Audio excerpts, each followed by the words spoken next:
চাওক এইটো এটা অবিৰত গতিধাৰা হৈ পৰিছে।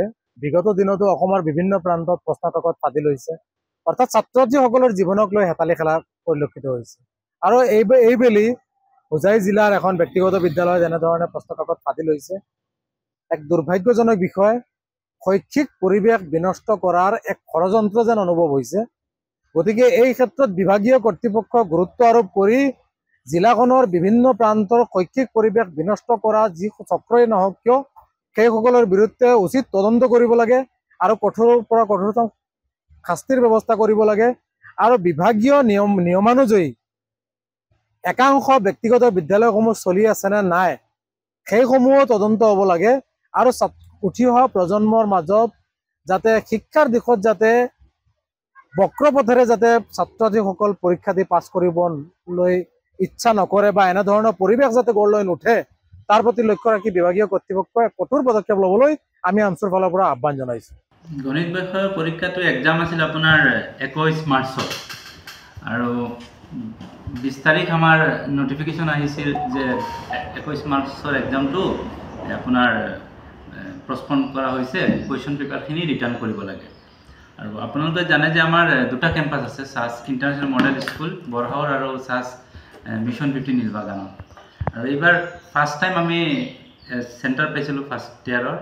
সেই হিচাপে আমি কি কৰিলোঁ, আমাৰ কনভিনিয়েণ্টৰ কাৰণে এই ফাৰ্ষ্টত পেকেট যিটো থাকে কুৱেশ্যন পেপাৰৰ বান্ডিল, কুৱেশ্যন পেপাৰৰ বান্ডিলত ওপৰত এটা ফিটা থাকে যিটো আউটাৰ চিল, সেইটো আমি কাটিছোঁ। কিন্তু তলত 3টা পেকেট কুৱেশ্যন পেপাৰৰ আছিল।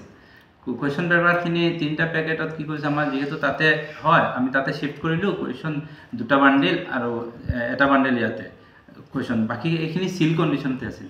যেতিয়া ৰিটাৰ্ণ কৰা হ'ল নগাঁৱত মাতিলে তেতিয়া আমি ৰিটাৰ্ণ কৰিলোঁ, এইটো 3টা কুৱেশ্যন পেপাৰৰ চিল পেকেটখিনি জমা দিলোঁ। জমা দিয়াৰ পিছত তাৰ অফিচাৰ এজনে ক'লে এইটো হেৰি কৰিলে আপোনালোকে আউটাৰ চিলটো কিয় কাটিলে, এটা আণ্ডাৰটেকিং লিখিব লাগে। সেইটো হিচাপত আমি আণ্ডাৰটেকিং লিখিলোঁ। আৰু সেই সময়তে ছাৰজনে ক'লে এইটো হেৰি কৰিব নালাগে কিয়নো ভিতৰৰখিনি এনেকুৱা খুলিবও পাৰোঁ। তেতিয়া অফিচাৰ এজনেও চাই এইটো টেপবিলাক কেনেকুৱা খুলি এনেকুৱা খুলিলে তেওঁ তাতে খুলি তাৰপিছত সেইখিনি তাতে ৰাখিলে আৰু আমি আহিলোঁ। তাৰপিছত আজি হেৰিটো পালোঁ। তো সেইটোৱে মেইন।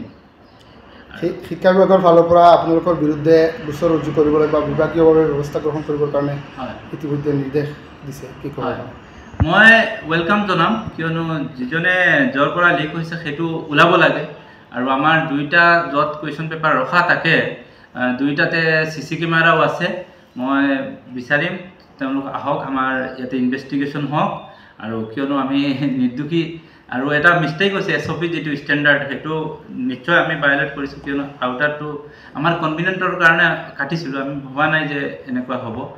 আৰু মইতো তেওঁলোকক হেৰি কৰিম, আহক ইনভেষ্টিগেশ্যন হ'ব লাগে, কোনো অসুবিধা নাই। ইনভেষ্টিগেশ্যন হ'লে আপোনালোকৰ ফালৰ পৰা পূৰ্ণ সহযোগিতা থাকিব? 100% থাকিব, কিয় নাথাকিব। আমি এডুকেশ্যনৰ লগত থকা মানুহ, এইটোতো সহযোগিতা থাকিবই।